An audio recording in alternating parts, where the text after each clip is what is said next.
Chegamos no 8º episódio dessa nova temporada de Rick and Morty. Temos uma aventura que ela é muito mais tradicional. Mesmo assim ela tem algumas implicações, na verdade, futuras. E existem várias teorias relacionadas a isso, que é o que a gente vai falar hoje. Primeiro, só algumas referências do episódio. Obviamente, a gente tem a primeira referência logo no início do episódio, que é aquele mundo que tem, na verdade, a fábrica de produtos químicos, onde eles vão fazer, inclusive, o banho de ácido. Essa é uma referência, na verdade, a Ace Chemicals, do filme antigo do Batman, onde o Coringa se transforma, na verdade, em Coringa quando ele cai num banho de ácido. Na verdade, não lembro se é ácido, algum produto químico lá. Mas ele cai nesse banho e se transforma daí no Coringa. Faz referência também nesse ponto, tem referência com vários outros filmes que tem exatamente isso. Mesmo a Arlequina mesmo, ela também surgiu desse jeito. Tem episódios até do Johnny Bravo, que tem também queda em um banho, no caso dele é de gel de cabelo. Mas em vários lugares tem essa questão da pessoa somente cair ou num banho de produto químico, algo assim, e daí tem uma série de implicações relacionadas a isso. No caso, eles trocam um pouco isso e eles fazem um banho falso. Então, quando cai lá, não tem consequência nenhuma relacionada a isso. Eles usam, inclusive, isso como um escape. Que depois, obviamente, o Morty reclama e fala que é uma ideia idiota, e daí o Rick fica bravo com isso. Mais pra frente no episódio, depois que o Rick tinha feito já pro Morty aquele controle de reset, que ele volta para um momento anterior dele fazer qualquer coisa, ele consegue voltar a fazer esse reset. Tem um momento em que eles têm aquela queda daquele avião, que tá o Morty com a namorada dele, e aquilo é uma referência, na verdade, ao voo 571, que caiu nos Andes, etc., e que eles realmente tiveram, isso foi uma história real, e tiveram que comer realmente outros passageiros, etc., para conseguir sobreviver. É uma história horrível, etc., mas é relativamente bem conhecida. Então isso também é uma referência a esse acidente que aconteceu.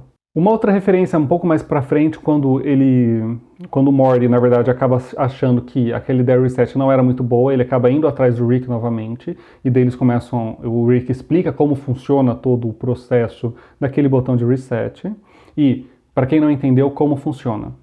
O Morty ele tá, por exemplo, andando na rua, e ele tá numa realidade.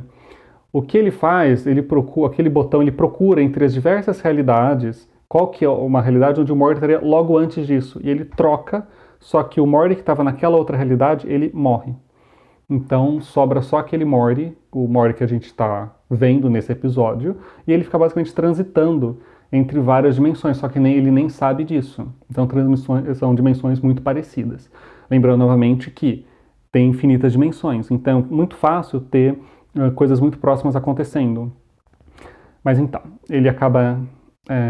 o Rick está exatamente explicando isso para o Morty, e ele fala I prestige myself, que é referência ao grande truque, onde tem dois mágicos, e um deles quer ser mais famoso do que o outro, e no fundo um deles acaba recorrendo ao inventor Nikola Tesla, e ele acaba fazendo uma máquina de teletransporte, só que na verdade não é uma máquina de teletransporte, ela acaba sendo uma máquina de clonagem, e cada vez que esse mágico ele faz a apresentação no palco, ele está num lugar, o clone dele é feito, e na verdade ele acaba, para dar realmente a impressão que o clone está lá, ele acaba se matando toda vez, para dar a noção do teletransporte, desculpa, ele acaba se matando no final de todo o espetáculo. Ou seja, nesse filme ele acaba criando sempre cópias dele e matando, na verdade, o original. Então o original a cópia vira o original de novo e assim por diante.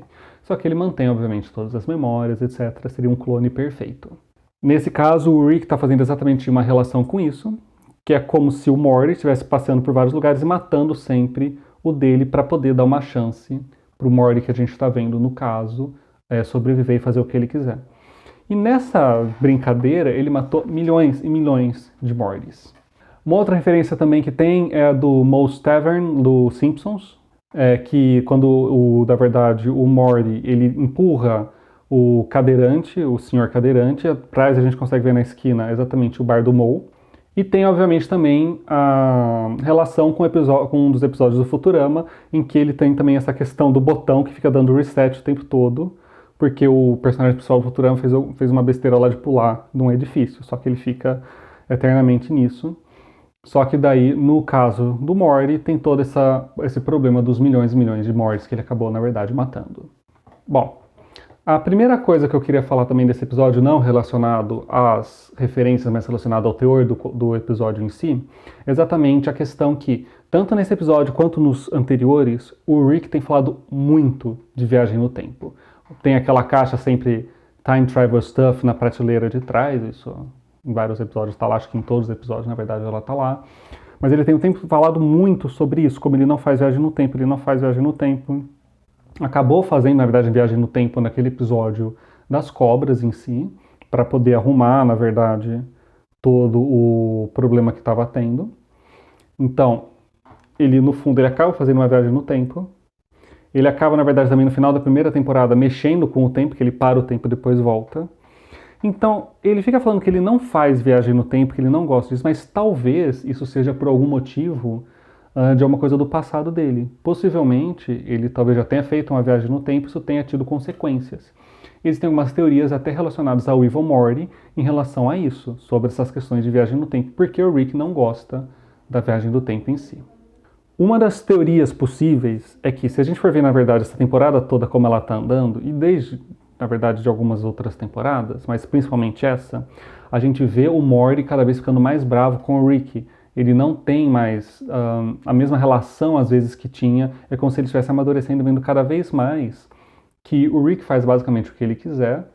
E antes ele começou, na verdade, como um medroso no início da série, foi desenvolvendo isso, até, na verdade, ele chegar no episódio passado, ele começa a destruir todas as coisas gratuitamente, que nem no The Purge, mesma coisa.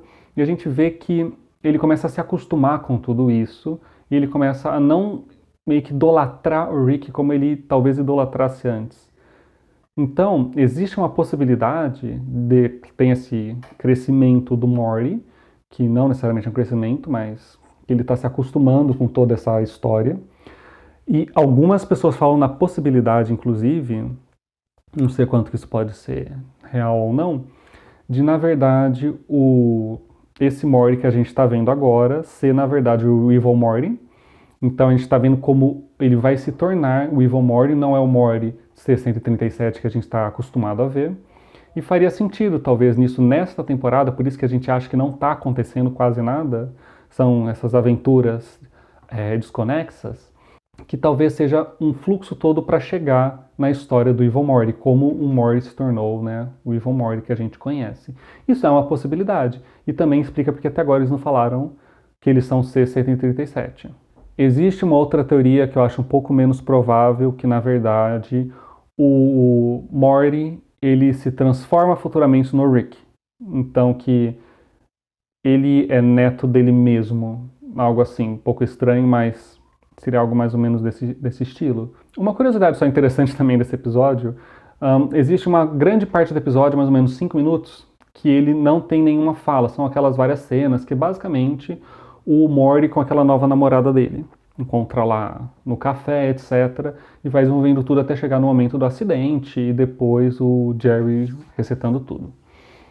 Essa parte, na verdade, toda essa parte que não tem nenhuma fala, isso foi adicionado depois ao episódio, não era algo inicial e que havia sido pensado para o episódio, porque na verdade eles gravaram o episódio inteiro, as falas, etc. E eles chegaram à conclusão que o episódio tinha por volta de 18 minutos, 17, 18 minutos. E um episódio normal tem por volta de 22, 23 minutos. Então tinha essa diferença de 5 minutos que eles precisavam preencher de algum modo. Então, na edição posterior, eles acabaram fazendo essas animações e colocando isso tudo no meio. Então, não tinha sido pensado antes, mas foi colocado no meio. Isso também achei uma coisa muito interessante, porque combinou perfeitamente com o episódio. Um outro fator também interessante é que durante exatamente essa parte toda que o Morty tá com a nova namorada dele, a gente vê que o Rick, na verdade, some naquela parte. Ele não aparece em momento nenhum daquilo.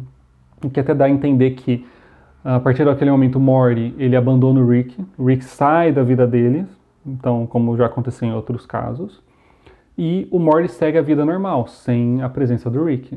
Então, isso dá também a entender que é possível que o Rick também simplesmente abandone o Morty, caso o Morty tenha uma namorada.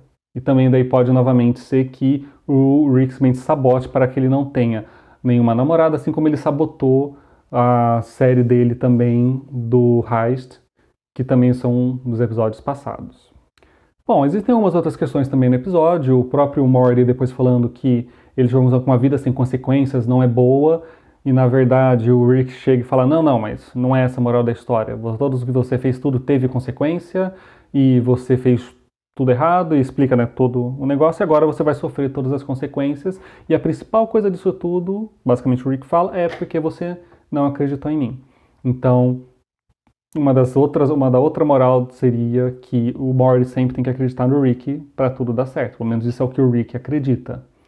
Então, e no fim, ele faz de novo aquele negócio todo do banho de ácido, em que é interessante que a gente pode ver nesse momento do banho de ácido, tem várias pessoas que aparecem ao longo do episódio, tanto como pessoas que morreram durante o acidente, ou que nem aquele outro que estava dirigindo o carro com ele, etc. Então teve esses vários momentos em que aparecem esses personagens todos. Para mim, apesar de ter essa ideia do Rick de que o principal questão toda do que desencadeou é que o Morty tem sempre que acreditar no Rick e as ideias do Rick são boas e as ideias do Morty são ruins, para mim a grande moral desse episódio é que o Jerry é uma besta. Porque se o Jerry não tivesse apertado o botão do reset naquele momento que eles tinham voltado e a vida ia continuar, não tinha nenhum problema. Então tudo deveria continuar normalmente, sem nenhum problema. Mas, obviamente, o Jerry tem que sempre estragar tudo. E não sei se alguém aqui gosta do Jerry como personagem. Eu acho que ele é uma contraposição muito boa, às vezes, ao Rick mesmo. Mas ele é um personagem, acho que realmente dá uma certa raiva dele na temporada. Bom, acho que então, para esse episódio é isso. Tem, obviamente, como eu falei, várias teorias que podem desencadear uma série de coisas. Se isso for realmente uma temporada do Evil Morty, vai ser extremamente interessante o resultado. Então, acho que a gente tem que esperar um pouco. Temos mais 2 episódios nessa temporada e vamos ver, então, o que aguarda a gente.